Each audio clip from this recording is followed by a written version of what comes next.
Pemirsa, kisah wali murid mencederai guru terjadi di Bengkulu. Dan akibat dari kekerasan yang dilakukan oleh wali murid itu, luka yang dialami oleh guru berusia 58 tahun itu dikabarkan mengalami luka permanen.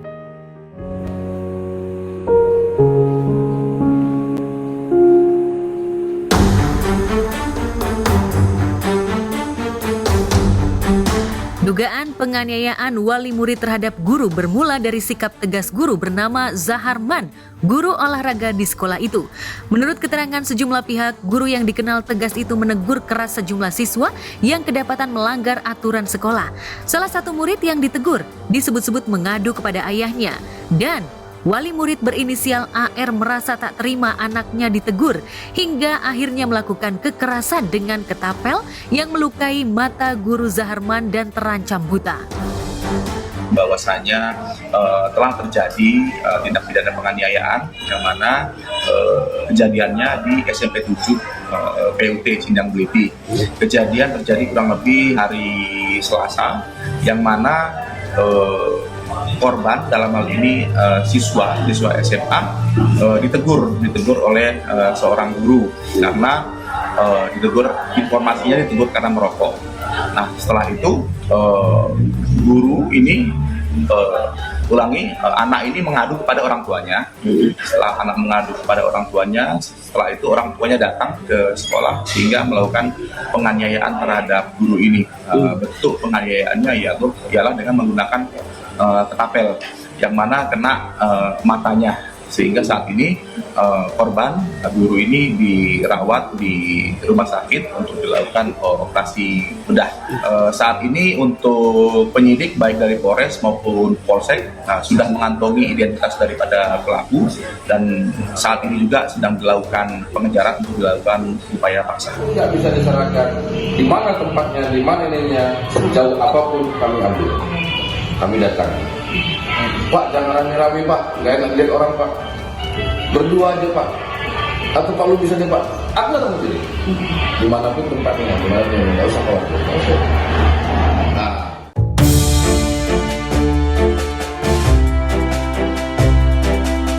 Aksi wali murid menganiaya guru lantaran anaknya ditegur di sekolah membuat sejumlah pihak termasuk para selebriti merasa prihatin.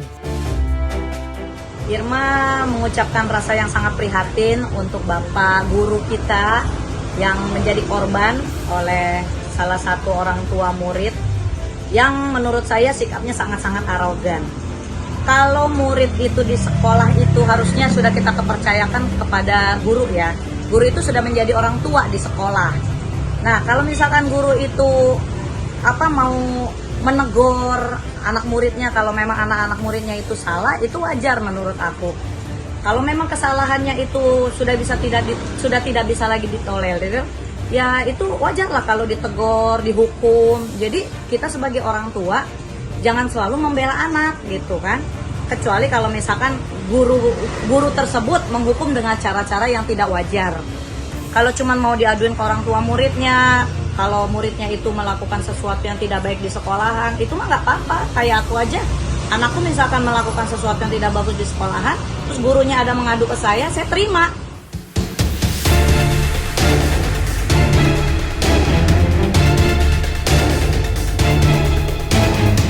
Hubungan Atala Riksya dan Sania Marwa kembali memanas setelah sekian lama keduanya resmi bercerai. Menurut Heri Darman selaku kuasa hukum Atala Rik, konflik kembali muncul setelah Atala Rik sebagai pemegang hak asuh anak hendak membuat paspor untuk anak-anaknya. Dan menurut aturan pemerintah, status anak di bawah umur harus mengantongi izin dari kedua orang tuanya. Kabarnya Sania enggan memberikan tanda tangan lantaran diduga masih memendam kekecewaan soal hak asuh anak-anaknya yang jatuh pada Atala Rik. Temuan kami yang kedua, jadi saya sempat begini, ini menindaklanjuti keinginan anak saya dari tahun lalu. Di mana anak saya itu pingin bisa jalan-jalan ke luar negeri, terutama pingin umroh kayak begitu kan. Ini juga niatan yang baik kan, pingin memperkenalkan anak-anak juga dengan akar agamanya gitu kan, mau diajak umroh dari tahun lalu. gitu. Terus ya udah silakan, kalau mau umrah harus punya paspor gitu kan. Jadi dari permasalahan saya itu nggak ada masalah, saya cuma anak-anak itu belum bisa mendapat surat pengurusan paspor karena kan masih di bawah umur, perlu tanda tangan kedua orang tua gitu loh. Terus sudah rayu aja, ya ayo masa istilahnya ibu kamu nggak ngasih sih, coba aja, kalian mau jalan kan juga kalian gitu kan sama papa, jadi nggak ngasih. Terus hingga anak-anak juga belakangan ini pas liburan sekolah kemarin, jadi liburan kemarin itu kok mandek banget ya, stuck banget liburan tuh cuma di rumah. Kalian punya ada rezekinya, ada waktunya, anak-anak juga libur juga kemana-mana, kemana ya. Jadi terus ya karena anak-anak tuh tahu kalau saya itu juga dalam waktu dekat ini juga mungkin insya Allah kalau jadi ada perjalanan umroh, mereka tahu pingin ikut, apalagi si Dede belum pernah, jadi irilah sama abangnya pingin ikut. Ya kembali lagi, papa nggak bisa bikin apa-apa, kamu itu perlunya paspor kayak gitu. Nah paspor itu kan harus ada izinnya dari kedua belah pihak. Papa nggak bisa mintanya, ya kamu rayulah ibu kamu gitu biar minta. Nah, ya ternyata dari sana dari tahun lalu sama ditolak terus. Jadi saya konsultasikan masalah ini, ketemu sama Kanjeng Hari. Jadi izin dari ibu dulu karena Bu Marwah harus mendapatkan izin persetujuan untuk pembuatan paspor.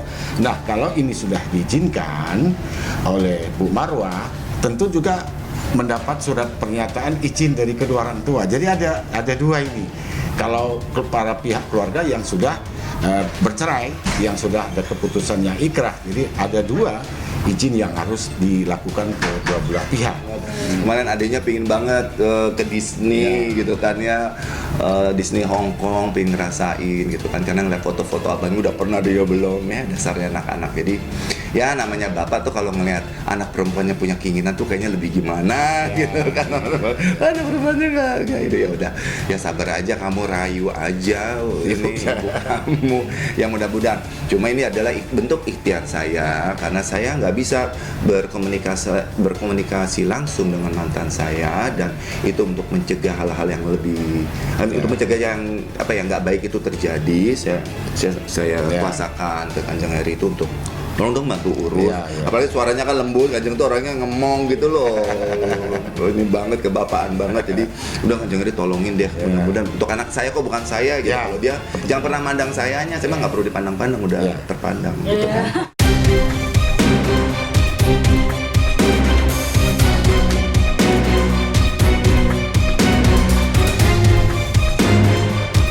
Atalarik Syah dan Sania Marwa menjadi salah satu pasangan yang ribut tak berkesudahan sejak keduanya resmi bercerai tahun 2017 silam.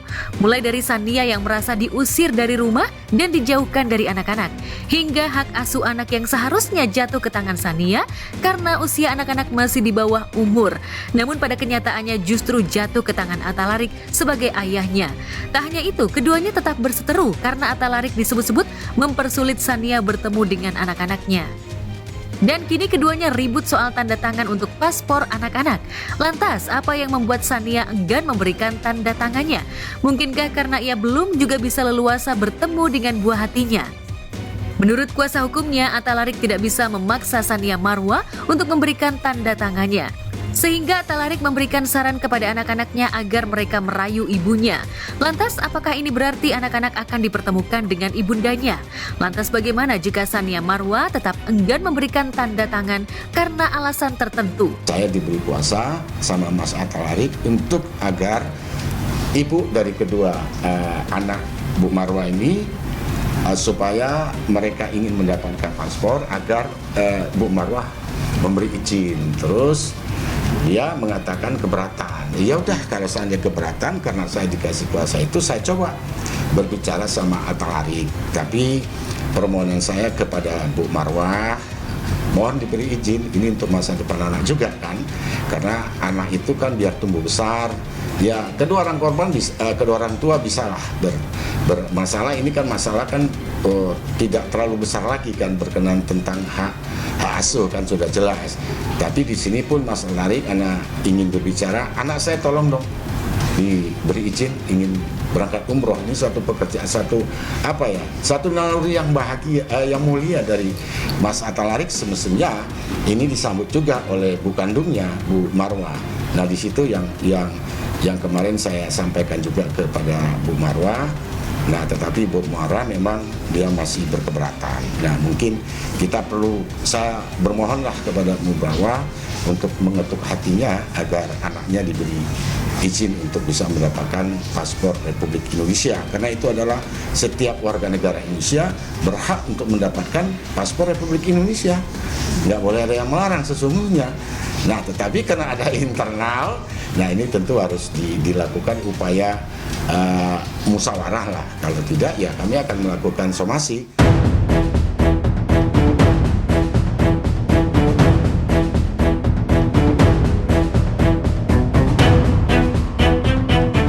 Kasus dugaan perselingkuhan yang dilaporkan Inara Rusli ke polisi membuat perseteruannya dengan Virgon berbuntut panjang.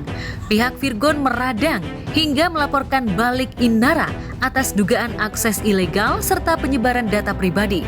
Laporan Virgon bahkan disebut-sebut sudah diterima oleh pihak kepolisian dan siap melakukan penyelidikan dengan memeriksa pelapor dan terlapor. Proses pemeriksaan klien kami, Mas Virgon, itu masih kita melengkapi saksi-saksi dan juga bukti. Kalau yang kemarin kita lampirkan baru sebatas bukti capture, terus juga ada semacam apa aja tuh Mas? Screenshot aja sih yang baru kita ajukan kemarin untuk sebagai bukti. Terakhir itu minggu lalu ya Mas? Di Pengadilan Agama? Bukan, yang di Polda itu. Oh, yang minggu lalu kita udah siapin beberapa saksi yang memang mengetahui kejadian itu. Minggu depan insya Allah kita akan hadirkan satu saksi untuk memberikan keterangan yang pada saat kejadian Virgon itu lagi bersama dengan dia.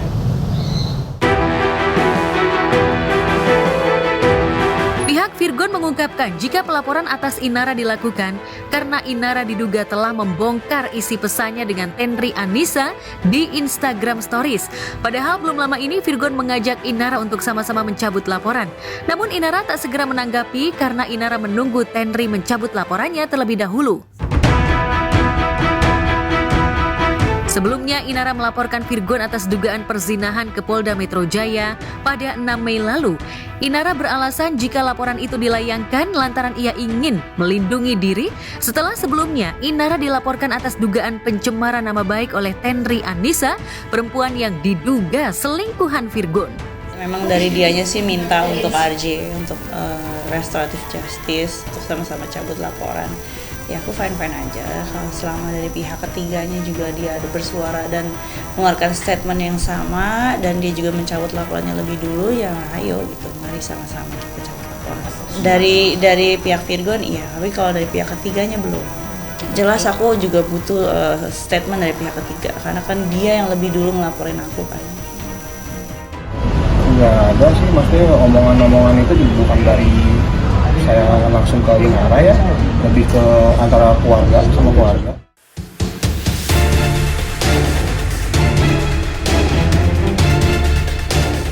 Sementara itu, menanggapi mediasi yang gagal, pihak Virgon mengungkapkan jika pihak Inara tak menunjukkan itikat baik sehingga keduanya juga gagal berdamai. Pihak Virgon beralasan perseteruan diperuncing dengan pihak Inara yang melaporkan Virgon terkait dugaan cinta terlarang. Lantas bagaimana sikap pihak Inara soal pelaporan Virgon? Jika demikian, benarkah tak ada kata damai antara Virgon dan Inara Rusli? Damai memang dari awal kan kita niatnya ingin melakukan upaya mediasi kan, tapi kan ternyata malah kita mendapat informasi bahwa kita yang dilaporkan. Karena setelah kita mendapat informasi dilaporkan, klien kami menemukan beberapa bukti yang memang bisa kita ajukan untuk membuat laporan. Makanya terjadilah laporan itu di 3 minggu lalu. Memang pada saat kita membuat laporan, kita tidak, memang kita diam-diam, kita nggak memberitahu siapa-siapa. Kemudian pada saat kita kemarin lagi mendampingi pada pemeriksaan klien kami sebagai terlapor, baru kami rilis bahwa memang kita sudah memberikan atau sudah menyiapkan saksi untuk laporan perkara undang-undang ITE yang sudah kita laporkan 3 minggu lalu ya Mas? 3 lapis. Gitu.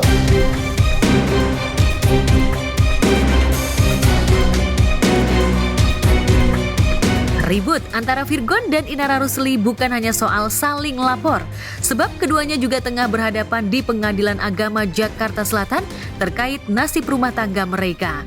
Inara disebut-sebut tak ingin rujuk dengan Virgon dengan menyerahkan hampir 60 bukti yang menguatkan gugatan cerai Inara dalam sidang pembuktian kedua.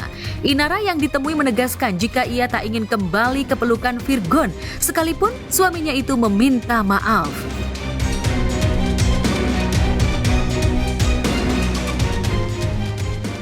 Aku yakin sih masyarakat itu pinter dan bijak gitu. Ketika keadilan itu diusik, aku yakin yang bersuara juga pasti bukan cuma pihak aku doang. Pasti netizen dan teman-teman media semua pasti akan bersuara juga menyuarakan keadilan. Keluarga juga ngeliatnya udah mulai makin arahnya kemana ya Bang ya, dan kalau untuk dari saya dan Inara yang selaku yang punya urusan, kita belum ada obrolan yang mendalam kayak gini.